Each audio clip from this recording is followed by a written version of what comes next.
just being fought in the U.S. Congress. It's not just being fought in state capitals. It's being fought everywhere. And the American Firearms Association is leading this fight in the courtroom as well. And today we have a major victory to talk to you guys about as AFA's affiliate in Wyoming scored a massive victory in federal court yesterday for the First Amendment to help us fight to protect our Second Amendment rights. We have the whole team here today from the American Firearms Association, and we're going to break down this lawsuit for everybody in a few minutes here. If you guys want to get into this video and let us know where you're watching from.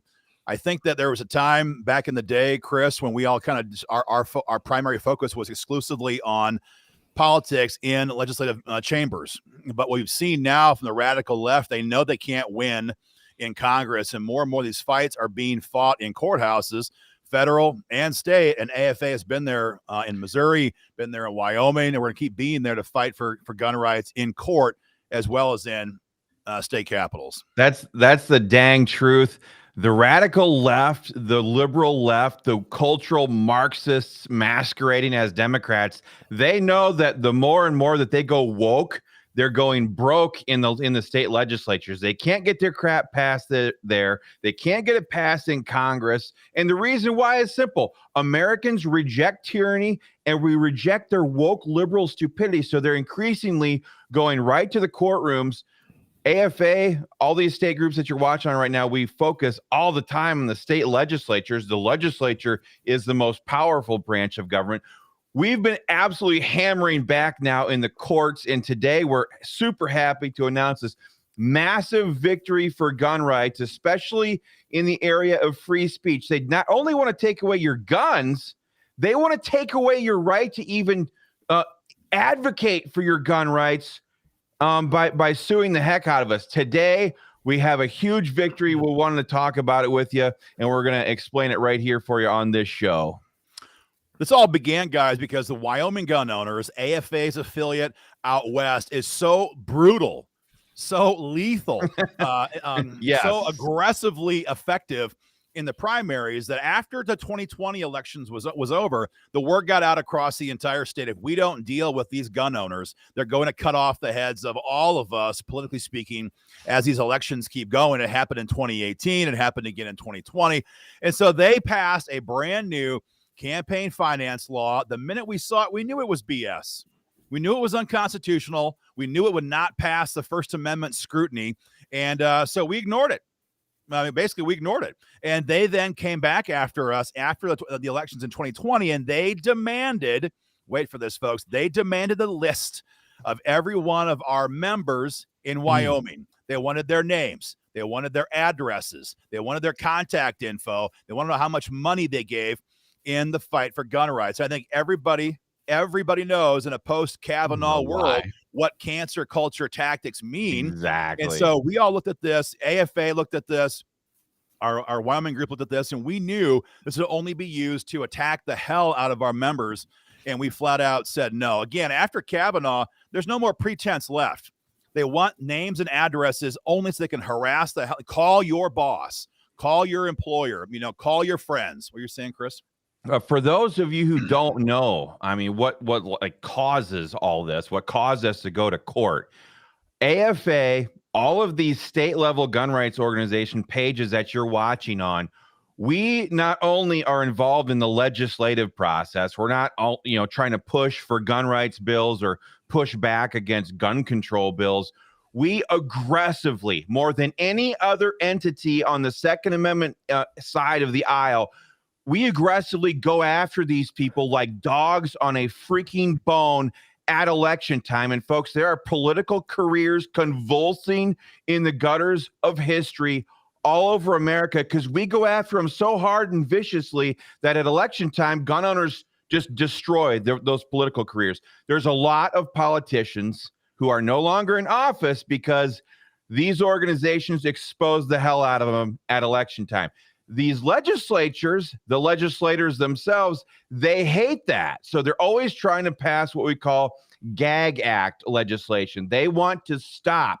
They want to block gun rights organizations from getting involved in the election process whatsoever, from holding them accountable. They want to use the power of government to protect themselves as incumbents. They want to use the power of government to clamp down on free speech so that they can continue their assault on the Second Amendment with impunity. So we come in, Wyoming gun owners in this case, came in, exposed a whole bunch of rhinos, a whole bunch of losers. The gun owners went to the polls, booted a lot of those jackasses out, and as a result, these people come after people like Wyoming gun owners and say, you guys shouldn't be able to practice free speech in proximity to an election. And that's the basis for this entire lawsuit. WYGO was like, you know what? You guys want our donors? You want to be able to dox our members? Why don't you go screw yourself? We'll see you in court. And that's exactly where we met them. Well, this entire law was designed by politicians to protect politicians. I mean, if we had $1 for every time somebody filed a complaint against the Door Brothers, the American Firearms Association, these state-level gun rights organizations that you're watching this on right now, filed complaints with attorney generals and all of these people. They do it all the time. It's all about cancel, cancel, cancel, shut down the opposition. They can never win on the merits. They can never win. They don't have the hearts and minds of patriotic Americans. So the only thing they can do is, just like Twitter, just like Facebook, it's silence the opposition. And that's what they tried to do in Wyoming. They tried to silence Wyoming gun owners. They tried to silence the American Firearms Association, the Door Brothers. They tried to silence it all, and they freaking lost, because in some places, the rule of law, and there are still just courts out there. There are still people who rule the correct way on things like this, and that's what happened. The other part of this too is that they never thought that there would ever be this kind of level of vitriolic opposition from a gun rights organization in a small population state of Wyoming. These people, I got a photograph of the lovely attorney general in Wyoming right there. That's Bridget Hill right there. And Ben, if you want to pull up a photograph, actually, I'll get it. But Bridget Hill and the state of Wyoming, they never thought that we were going to fight back. They thought, like every other organization, we were going to roll over, meekly submit, and say, okay, fine, here's our members, here's their names, here's their addresses. And so instead we said, you know what? We're going to pay your $500 fine. And I know what happened. I mean, I don't know, but I know what happened. We paid that fine. I guarantee Secretary of State Ed Buchanan, the Attorney General, probably the governor, they sat back there laughing their butts off because Wyoming gun owners are affiliate in Wyoming. They paid that fine. They figured that's it. That's the last of these guys. They're going to fall apart. Instead, we dropped this little bomb on them. This is our lawsuit that we filed in federal court out in Wyoming. And we recently, as in last night, had a response from the judge. It was a massive, massive victory. He ruled that the entire nexus of their campaign finance law was an abject violation of the First Amendment. These people are trying to muzzle gun owners, trying to muzzle associations that fight for them, trying to make sure either A, you keep your mouth shut, or B, you give us your name and address if you wish to speak. That's it. And we said, we're not going to do it. We will not do it. And the final conclusion here in this last page, you can see right here, this code section does not survive exacting scrutiny and violates the First Amendment. As a result, it is void for vagueness. It is not applicable to Wyoming gun owners. It is unconstitutional. Boom.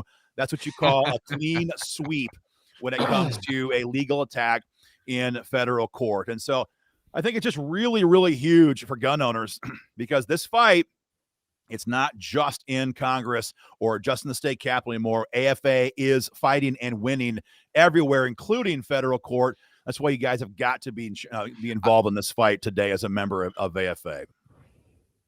Well, why don't you set what? Yeah, I mean, I think as I'm listening to a lot of this. I know you are deeply involved in all this, Aaron, and as gun owners, Second Amendment supporters, we get in a tizzy about keeping lists of gun owners and our guns, and we should, right? But there's also this thing called the First Amendment, which we like to say the Second Amendment protects, but they also like to throw us on lists there as well, and that's what this was all about, and political speech. But why don't you, when you get a second, set the stage here as an average gun owner? I'm never going to go into federal court. Right. I'm never going to sit in front of the black robe for the most part, unless I'm getting pulled in for some sort of gun crime. Why don't you let everybody know what happened, what it looks like, who was on each side. We saw the gal a minute ago, you know, and just set the scene for the average gun owner watching this thing. Yeah, what you heard a minute ago is kind of the case. We had these viciously effective election programs in 2018 and 2020 because unlike most of the rest of the national gun rights organizations in the country, we take our job of going after gun grabbers in both parties extremely seriously. And so after we angered the entire state, they went to the Chamber of Commerce in Cheyenne. It's the internal party power broker elites in Cheyenne. And every state has these people. It could be different in your state. And they had them file this bogus complaint. And that was spoon-fed right up to these folks right here. Attorney General Bridget Hill, Secretary of State Ed Buchanan. Frigid. And this is how this works. You know, they know they have all the power. They run the state apparatus. They are in charge. They are the power hitters. They have all their bills are covered by taxpayers. And so they get these complaints. They give it a sham investigation. The hilarious part here is that we first heard about this from a reporter. The first time we heard about this back in 2020 was when the Riverton Ranger from Riverton, Wyoming called me and said, "What's your response on this ethics charge?" And I was like, "What?" I know ethics how that charge? works. Totally leaked Ben knows a to the little bit media something about before that. it was ever even made part of the public record. And we said it's BS. And the response from the state was very simple: surrender the names, and you're good. That's all we want you to do. Just give us the names. Just give us the names. Just give us the names. And or you know, pay Over this our fine. dead freaking body. I mean, how cheap do they think we are? You think we are the NRA? And these are Yeah. Republicans, right? Are Oh, yeah, these there's no statewide. Statewide elected there's people. more spotted owls in Wyoming than there are Democrats by far. So yes, it's all Republican run apparatus. And I think what they were expecting was that we were just going to roll over and take it. And we reached out to, I believe, every national gun rights organization. I believe almost all of them. Even asked them, "Hey, will you help us fight this?" And they all did not want to get involved in that. And so we did it. AFA did it. WIGO members did it. And we fought back. I'm going to give a major shout out to the Institute for Free Speech, IFS, out of Washington, D.C. These guys are as aggressive as we are in the Second Amendment. These guys eat, breathe, and sleep the First Amendment. And they were very happy to take this case with us. They were very tenacious fighters for the First Amendment. And so a major shout out to the Institute for Free Speech. We could not have won this victory without them. It's just the bottom line. But they took this case alongside of us.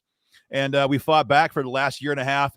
Interrogatories, discovery motions, back and forth. And finally, just 2 weeks ago in Casper, Wyoming, sunny, warm, Casper, Wyoming, we were there in the courtroom for oral arguments. The judge heard from both sides. He clearly was going to rule in our favor. The only question left was what kind of decision would he make? And as you can see right here on the last page of this document, top paragraph, this code section does not survive scrutiny and it violates the First Amendment. And previously he had invalidated that entire code section. So in Wyoming now, this is not enforceable, and it's just a huge victory for gun owners, both in Wyoming, but also across the country. Because once you get that kind of a win, that can be used then as precedent for all kinds of other organizations on guns and everything else all across the country. Big win. Good. Hey guys, if you're out there watching, let us know where you're watching from. We're all over the country right now. I'm in Kennesaw, Georgia, and the guys are spread out around the country as well. Let us know where you're watching from down in the comment section, guys. And by the way, if you love the work the American Firearms Association is doing, join up today at joinafa.org. That's 7 letters, JOINAFA.org, joinafa.org. Become a member today. We're also fighting the Supreme Court nomination at the federal level as well, guys. But head on over to joinafa.org. We've got Ohio, St. Cloud, Florida, Texas, New Orleans, Houston, Franklin, Georgia, Wisconsin, Ohio. A lot of Ohioans in here, Georgia. Everybody's coming in, guys. After you do that, either now or at the conclusion of the show, join up at joinafa.org. We are talking about the Wyoming gun owners, our state affiliate of the American Firearms Association, with a huge victory over the government in federal court in Cheyenne, Wyoming. It wasn't Casper. Well, it's statewide. We were in Casper for Statewide. court, but it's statewide. It's federal court. Okay, good. Big Darren, victory, guys. Tell us what it's like for those of us, increasingly fewer of us, who have never been inside of a federal courtroom before. Yeah. What's that like going in there? I mean, is it all nerves and erect? You take some pictures. How'd that go? Yeah, well, it's a lot easier, I think, if you're in federal court as the guy who's bringing the charges, as opposed, I presume, to the person who is receiving the charges. And maybe we can discuss stuff, those topics sometime. Absolutely done true. all that. But no, I mean, they're these guys have a complex, and so no phones are allowed. You couldn't have any phones inside. Can't record anything. Sir, yes, sir. May it please the court, sir. But what's really amazing about this is that I think a lot of people assume these federal judges are a deity unto themselves, and in many ways they act like that.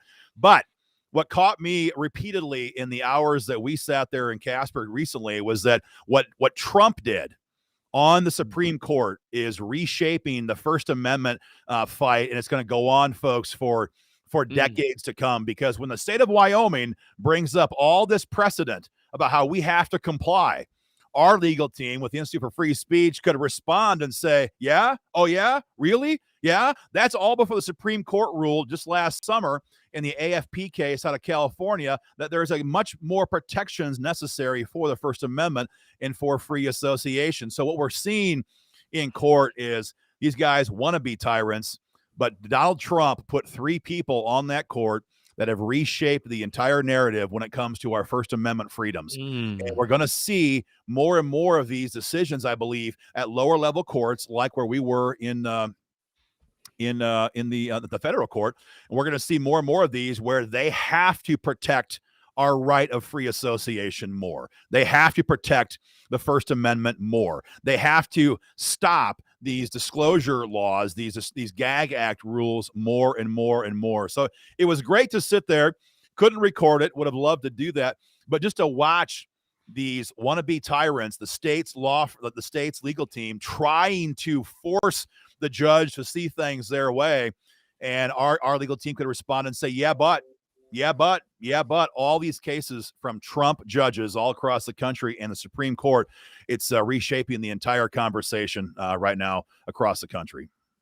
And that to me, just to be very, very clear, this was a political attack on Wyoming gun owners, on the American Firearms Association. This was a political attack on behalf of politicians who had got their asses handed to them in the elections. And we have always known, we've known this together. I think the 4 people you see on here, we've been working in gun politics for probably close to 50 years combined.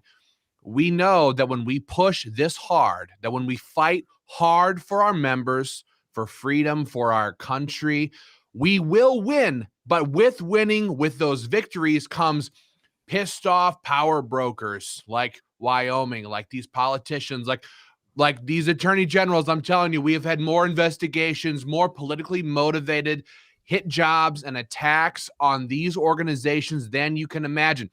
Yeah. The other organizations avoid this stuff at all costs.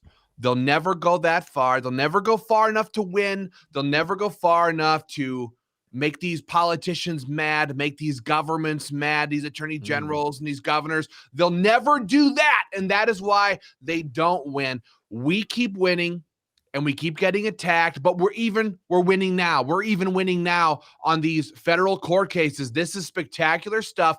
And we know that if we continue to hold this line, if we continue to fight this hard, as Christopher says here in the comment section, fight on. If we fight on, we will continue to win both in the courts and in the legislature and in the election season, things like that. So get on board with AFA. Go to joinafa.org. We are fighting harder.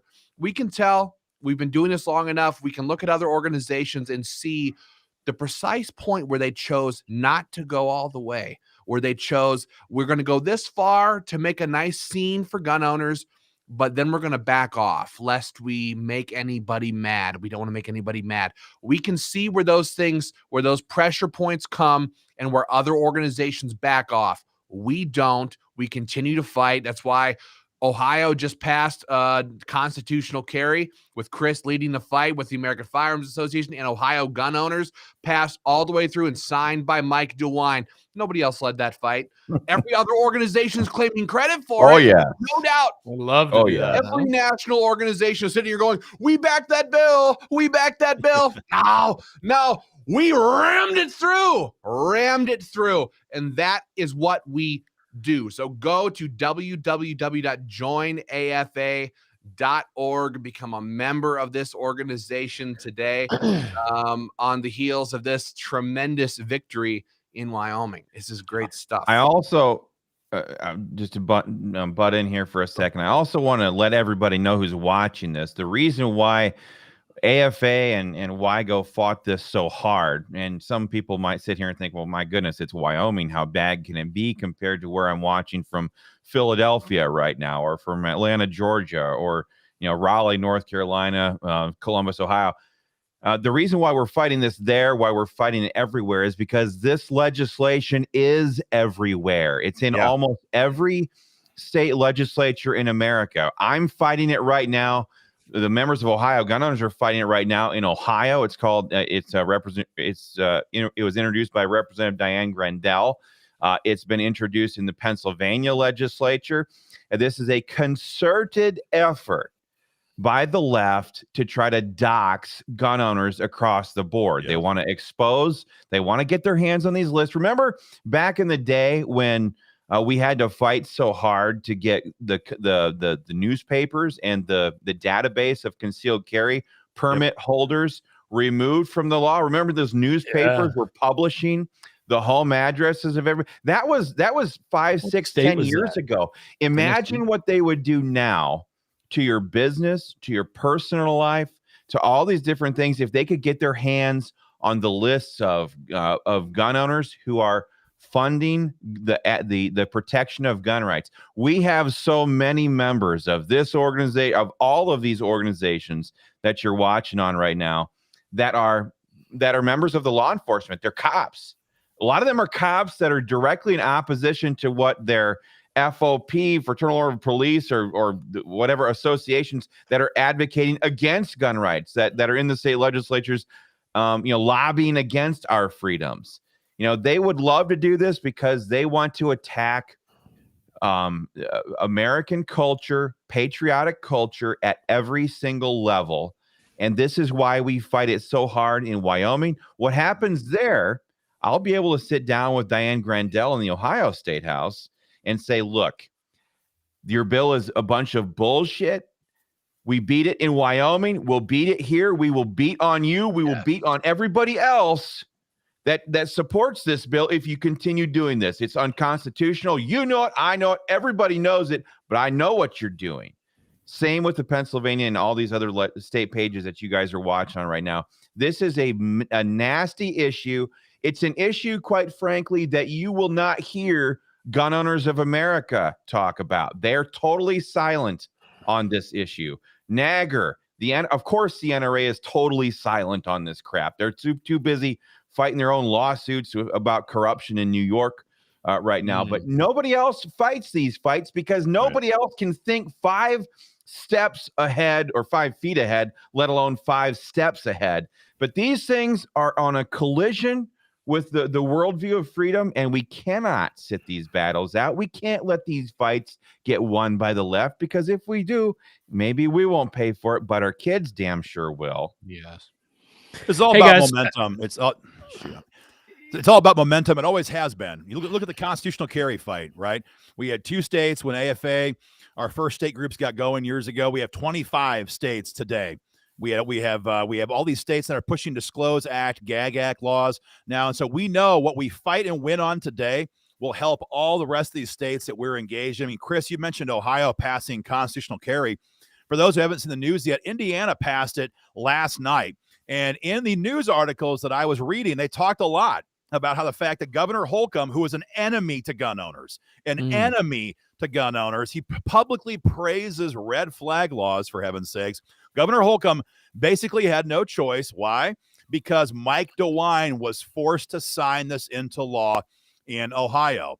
And AFA, an OGO nation, we've always known when you make these major accomplishments in the fight for freedom in one state, it has dividends all across the country, and especially in these contiguous states. So the victory in Indiana, in large part, stemmed from the victory that was won by AFA and OGO Nation in Ohio. And I'll be the first one to say that publicly. That was a major victory for our entire operation and for all the gun owners in these states. The same thing applies here. Yeah. If we beat them in court here, we can beat them in court in other places as well on this issue. Yes, we knew this. We knew this. Everybody was sitting here going, is Holcomb going to sign? Is Holcomb going to sign? And days ago, we said, of course he's going to sign. And people, how can you possibly know that? Because we are going to make Mike DeWine sign. We knew that whatever DeWine did, Holcomb was going to do. And we knew that we had DeWine over a friggin' barrel. We knew it all along. So everybody's like, oh my gosh, I can't believe Holcomb signed that. He's such a piece of crap rhino. Well, yeah, so's Mike DeWine, but DeWine had no choice. And when DeWine had no choice, Holcomb had no choice. So big win in Indiana. Good stuff. Yes. Yeah, it's funny. Ahead. There's a lot of Johnny come lately, so to speak, in the gun rights movement, who, I mean, strength in numbers, right? But you guys talk about momentum and everything else, but I mean, we know all these groups, we know these guys, we know what they're doing. They're sitting out in Fort Collins, Colorado, or Washington, or Springfield, Virginia, or Bellevue, Washington, okay? And over the last 10, 12, 15 years, for the most part, they've taken the easy way out, okay? Now everything's fallen like dominoes, and they're ripping their emails out and their Facebook posts and out at Maples Way, or whatever it's called in Fairfax, Virginia. When in fact the real victories and this momentum started from people like you guys watching, people that you're watching on this screen pounding the pavement in state capitals across the country. Yeah, we're not winning a lot at the federal level in the Congress right now, okay? But that time is coming, and we are going to win, and that's why we ask, if you love what we're doing at the state level, if you love the victory that we had last night in federal court in Casper, Wyoming, then hop on over and become a member of the American Firearms Association. It's joinafa.org, guys. Let me read some of the new members here. There's David in Sayre, Pennsylvania is in. Robert in Pelican Rapids, Minnesota has come on board. Nice. Frederick in St. Louis, Missouri. You got to stay safe there. Frederick is a new member of the American Firearms Association. Dave in Salmon, Idaho is in. Alvin in Drums, Pennsylvania is a new member. Rebecca in Platteville, Wisconsin is in. John in Cottonwood, Arizona. Guys, there's some good news from yesterday. If you're on our national email list at the American Firearms Association, we've been fighting the VAWA legislation. We fought the Supreme Court nomination, guys, and we had all-time records yesterday of people interacting with our emails and just pounding Capitol Hill in opposition to this radical leftist Ketanji Brown Jackson. So get on board at the American Firearms Association.org, joinafa.org, become a member today, sign up for our email list, and we'll fold you into the battle here. While we were on that topic of momentum and what happens in one state happens, it significantly impacts what happens in another. Those of you who are watching Ohio, we all remember this. Not only do we believe that on our side, not only do we gun rights people know that what happens in one state will very likely affect what happens in another, and then now we have all these news articles that say that Indiana Governor Holcomb signed constitutional carry largely in part because Mike DeWine did. But remember back in 2018, right after the Parkland, Florida shootings, Red Flag John Kasich introduced his red flag gun confiscation bill, and OGO kicked it into overdrive and really went all out to stop John Kasich, because he sat there in his press conference talking about the bill. He said, we have to do this. We have to pass red flags gun confiscation here in Ohio because we're a great big red state. And if we can get this passed here, we can send a message to all these other red states that you guys can do it too, and you won't have to worry about a backlash. Well, those were like freaking fighting words. I was standing like 8 feet in front of him in the press conference in the governor's office, like we always are. We're always front row, by the way. Yeah. Or usually. Sometimes we have to just zoom in because we're so busy in another state or something that we can't make it. But I was standing 7 or 8 feet in front of him. He said that, it came out of his mouth, and I'm like, you son of a beep. And it was on like Donkey Kong. And of course, OGO Nation, I mean, that's honestly when it's like we went from a teenage thug to an 800-pound silverback gorilla, and we just pounded the heck out of that legislature and stopped it because we knew right then what he said was absolutely true. Absolutely. Yep. In fact, all of us watching here right now, all of us who are partaking in this, all remember, and we've seen this so many times in the last couple of years, where in the efforts to pass red flags in all these different states, they have all referenced the state of Indiana. Oh, it's the first state to pass red flags in Mike Pence's home state of Indiana. And we have had to fight back against that stuff because all of these gun groups, Gun Owners of America, NRA, National Association for Gun Rights, none of those people, we weren't even going back then. And none of those people did anything to stop red flags from passing there. And it was Isn't that crazy? Isn't it nuts? Holy crap. I mean, these multi-million dollar a year groups raking in massive stacks of cash off of the backs of gun owners who are simply angry about Joe Biden. And what have they done? What have they done in the past? Just sat there like lumps in a log. Now, when we hear this stuff, we know what's on the line. Our kids' future is on the line. So we get to work and we instantly start fighting back. And you know what? The left understands it. We understand it. And we cannot let any of this go unanswered anymore. I mean, that's exactly how we got to where we are. It's because GOA, NRA, NAGR, all these people are sitting there doing nothing while our freedoms are on the chopping block. So you know what? Fine. If they're not going to do it, we will. Right. It was a hard fight in Ohio. It was a years-long fight, very unforgiving, very difficult, very hard to do. Not a lot of politicians like me anymore in the state of Ohio because of what I had and what OGO Nation had to do to them to win those fights. And so these other organizations that you're talking about, Chris, we know how this game works. They hop from easy fight to easy fight, from inevitable win to inevitable win, right? They focus on this or they focus on that. Whatever raises the most amount of money, whatever gets the most amount of jank in the door, that's what these people chase after. When, like you said, you just laid out the whole picture. If a giant Republican, super Republican controlled state like Ohio, if a state like that can pass red flag laws, then all of these other Republican controlled states all across the country would start going, well, if it's good enough for the GOP in this mega red state like Ohio, it's good enough for our state. So clearly the fight that was waged right there against John Kasich was exactly where all of the concentrated firepower of all the national gun rights organizations, it's where it should have been, because it would have saved it all over the country. But it's where they were not. It's where they were not. And it's where we were. Because like you just said, we can see exactly what the left sees, what they want. We know their strategy, and we have a long-term strategy to win as well. So guys, I think that's what we have for right now. Go and become a member of the American Firearms Association today after this huge win in the state of Wyoming. It was a big win thing that had ramifications far outside of that beautiful little state. Go to www.joinafa.org and become a member today. We're going to sign off with that for right now. Keep your powder dry, everybody.